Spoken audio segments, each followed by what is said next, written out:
Hi, everyone. Thank you so much for joining us. My name is Lorriann Robinson, and I'm an advocacy consultant working with the team at Theirworld. It is my absolute pleasure to be hosting the session this afternoon. And I've already learned so much from the conversations that I've heard throughout the day. And I know that this next conversation will be just as good. So let us head to Scandinavia for a discussion about how Norway is helping to unlock big change. I can think of no better people to have this conversation than our two panelists. So our interviewer this afternoon will be Yara. Yara is a human rights activist from Gaza in Palestine. She is a global youth ambassador with Theirworld, and she's studying international relations at the University of Edinburgh. And we are also joined, answering Yara's tough questions, will be Aksel Jacobsen.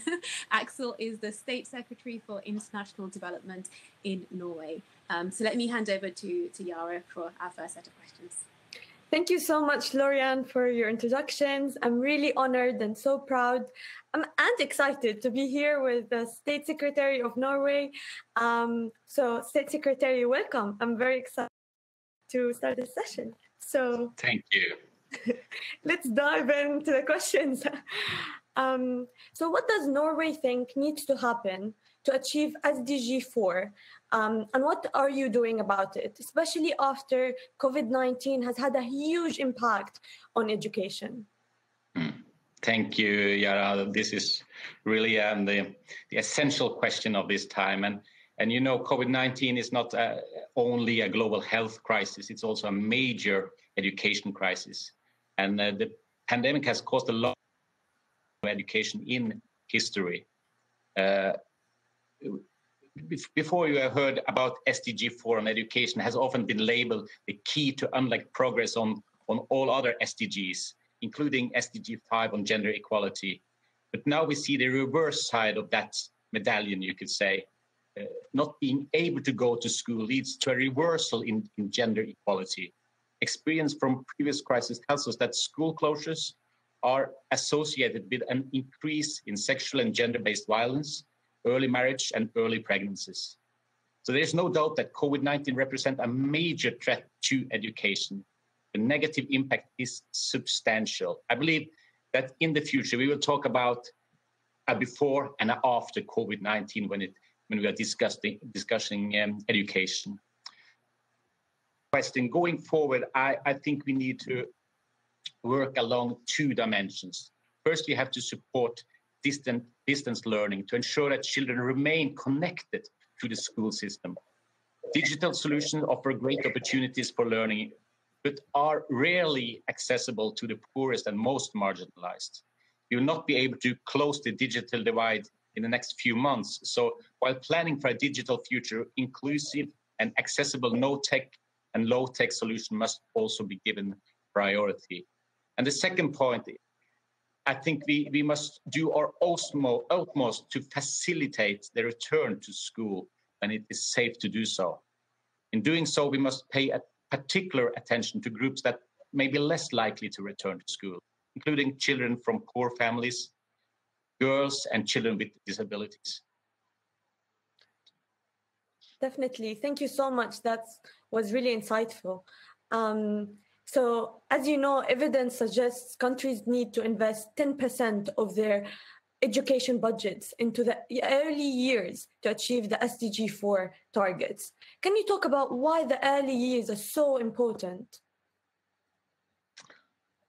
Yes, that's a big question. I could touch on it. You know, research across a variety of contexts shows that investment in quality, playful, early childhood learning can close equity gaps, and especially supporting those most disadvantaged to be as ready to learn as their peers upon entering into primary school. So we have evidence that show that the benefits for disadvantaged children can last into adulthood from early learning. But still only 0.6% of development assistance between 2012 and 2015 was spent on pre-primary education. And the funds are rarely spent in low-income countries. So this research shows that pre-primary education can be effective in preparing learners for school. I believe that very much, and I think we need to focus more on that in the future. At the same time, we must respect that ministries of education and finance in the poorest countries have multiple competing demands that have to be handled. So we have to respect that side of it too. From the Norwegian side, we do not allocate a fixed portion of Norwegian aid to early childhood education. However, the majority of Norway's aid is channeled through multilateral organizations, including UNICEF, the Global Partnership for Education, and Education Cannot Wait. And all of these organizations, as you know, support pre-primary education. I think that's a good way to work on it. Add to this that Norway also prioritizes mother and child health and nutrition, as we see this as pivotal for children's ability to learn. You know, first of all, to go to school, you have to survive your 5th birthday. So that's the basic health is so important.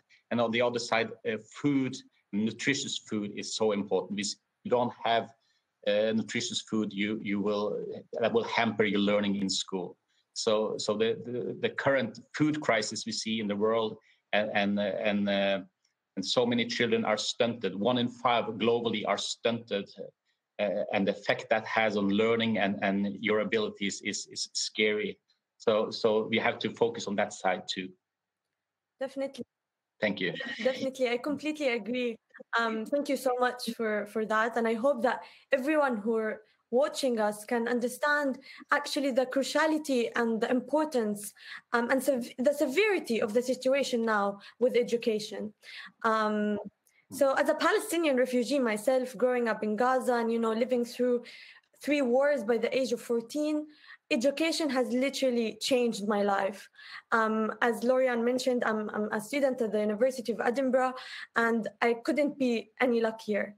So Norway was involved in setting actually Education Cannot Wait. And last week, they've made a really generous contribution to ECW. So why is supporting education in emergencies such as conflicts, COVID-19, etc., so vital? And what more do we need to be doing? Yes, if you go back a little while, and traditionally, education has been given very little priority in humanitarian assistance. And maybe they didn't see education as life-saving, unlike other humanitarian services. But however, education can offer protection and equip children and youth with skills needed to cope during a crisis, and can in fact be life-saving. The role that school can play has become even clearer during the COVID-19 crisis. Schools and digital learning platforms can provide young people and their caregivers with knowledge about social distancing and hygiene, which are part of the first line in defense against the virus. And in addition, as you touched on, I would like to stress that generally, we know that schools provide children in difficult situations with a feeling of normality, and can be important in so many ways for their health. And these very often is the ones that are going to rebuild the society and take it further once the crisis or the war or that situation is over. So I will add all that. That's why it's so important with education in crisis and conflict situations. Education Cannot Wait, the Global Partnership for Education, UNICEF, and civil societies are key partners to main education in emergencies. And our endorsement of the Safe School Declaration is another case in point of how education fits with Norway's support to education in emergencies. And we are proud that we were among the countries that initiated the establishment of Education Cannot Wait, launched in 2016, I believe. And the fund was set up to increase financing of education in emergencies, to bridge the gap between humanitarian assistance and development in education. And Education Cannot Wait has really delivered. It's amazing. They have supported education for 3.5 million children and youth since its establishment. And ECW has matured in many ways. into a broad partnership consisting of governments and multilaterals and civil society. And I strongly believe that this is exactly the type of partnership we need to have to accelerate progress towards the SDGs. So thank you. Thank you so much. That was very inspiring, and to hear about Norway and what they're doing now, it's really amazing. So I hope that global leaders and whoever watching us can actually take a lesson and try to contribute more for education.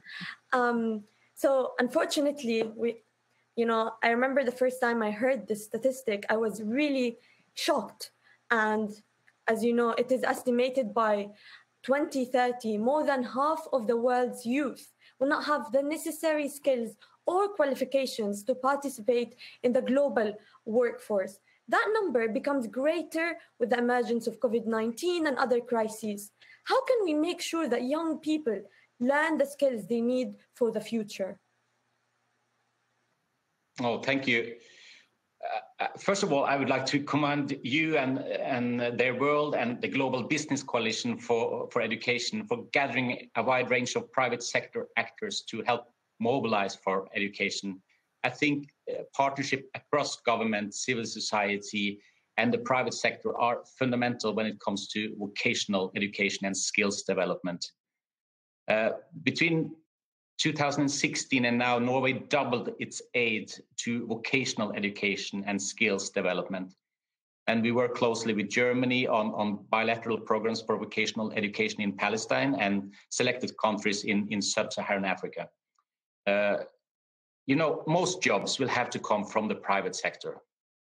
Partnership with the private sectors are therefore key to ensuring that education and vocational education in particular is relevant to the local job market and to ensure that young people get the skills they need for the future. The children that are growing up today will experience a rapid technological transformation.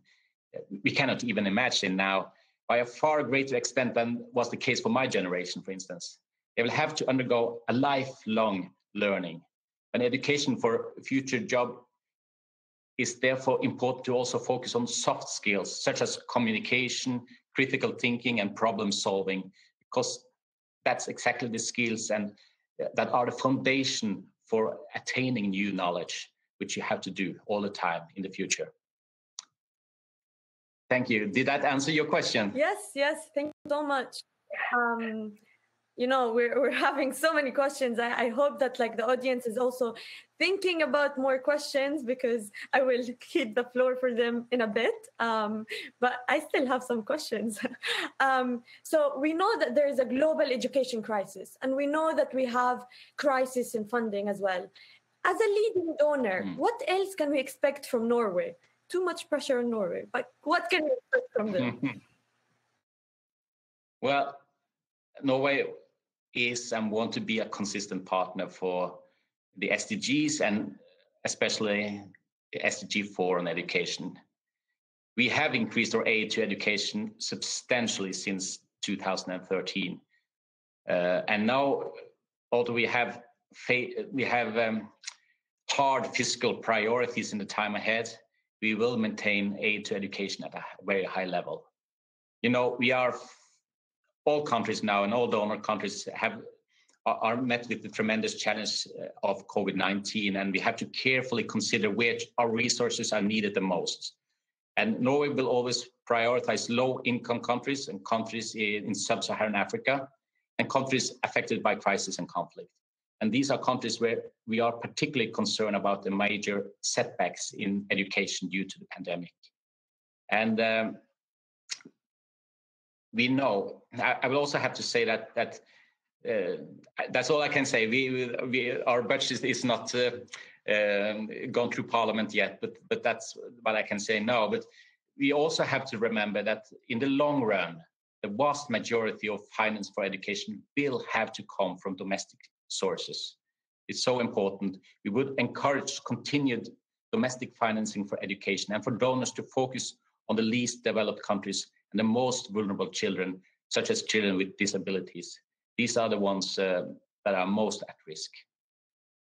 Definitely. Thank you so much. And I hope that Again, whoever is listening to us can actually learn from your amazing expertise and can actually act on it. So one of my last questions now, before we go to our beautiful audience. So I know as a global youth ambassador, and I'm so proud to be one, Theirworld has an amazing network of 1,000+ global youth ambassadors from all over the world that are advocating for education tirelessly. What do you think is the role of other young people globally and even in Norway in the fight for education? You play a critical role. You have to fight that fight and be leading that fight, and we just gonna be behind you and support you because you are the heroes in this, and we're going to support you. So please continue to advocate for education, and we really need to see that to mobilize globally, and you play a really important part in that to focus on education and see the importance of education to build hope for the future and build strong societies, resilient societies for the future. And I really encourage any youth who's watching us, any young people, to actually go onto Theirworld website and see how you can become actually a global youth ambassador and advocate for education for all the children all over the world. So thank you so much, State Secretary. It's been such a pleasure to be with you and hear all these amazing answers, very inspiring. And I think now we can see if we have more questions from the audience. Okay, so thanks, Yara. So I want to pick up from the audience, which is we've heard a lot about the digital divide, but not enough about teaching assessments, relevance, and skills. So are we teaching the right things, and do we need to do more on that? And one from me, if I may, we had a really inspiring session earlier about the launch of the International Financing Facility for Education, which could be a game changer in lower middle income countries. Are Norway excited about IFED, and any thoughts on that? Thank you. Thank you. On IFED, we are very grateful that important partners such as the UK and the Netherlands have taken a lead on mobilizing new finance for education, and also including the IFED mechanism. Norway, at this moment, prioritize low-income countries in our aid to education, as well as vulnerable groups such as children with disabilities and children affected with crisis and conflict. As our budgets are becoming under increased pressure due to the pandemic, our main priority is to safeguard our investments in existing initiatives such as the UNICEF, GPE, ECW, and UNESCO. So even if we do recognize there are considerable needs in education in lower middle income countries, and at the moment we are working through our existing partners such as UNICEF and the Global Partnership for Education, and also Education Cannot Wait, to do important work on reaching the most marginalized groups in these countries with education. So that's our priority at the moment. I will very much support the efforts done by Netherlands and the UK and others. I think also the EU Commission is investing in IFED and want to see that succeed. But at the moment, that's not the top priority from the Norwegian side. And finally, on content, are we teaching the right things? Are we giving young people the knowledge that they need?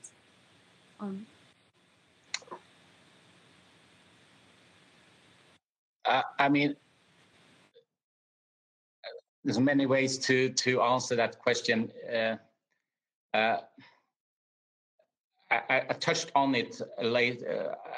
We have to focus that children and youth, we have to continue learning through life, and then some basic skills are important so we can continue to learn.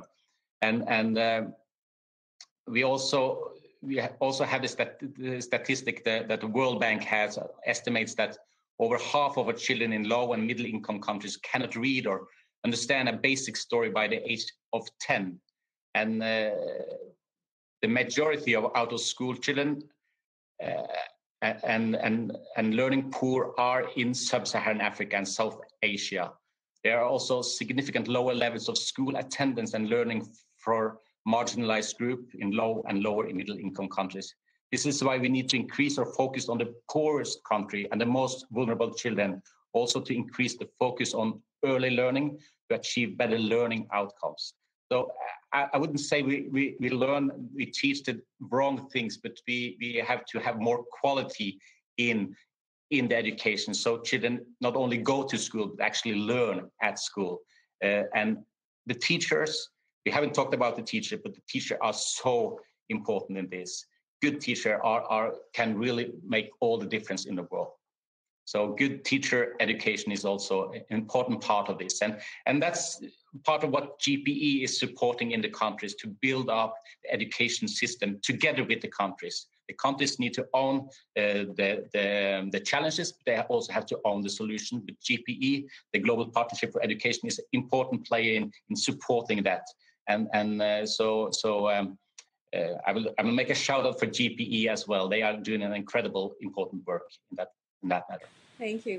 We'll join you in that shout out to GPE and a very sobering message on which to end. So let me just say thank you again, State Secretary, and to you, Yara, for what is one of the final sessions today, and to everyone who joined us. I've really enjoyed it, and I hope you all learned a lot too. Thank you.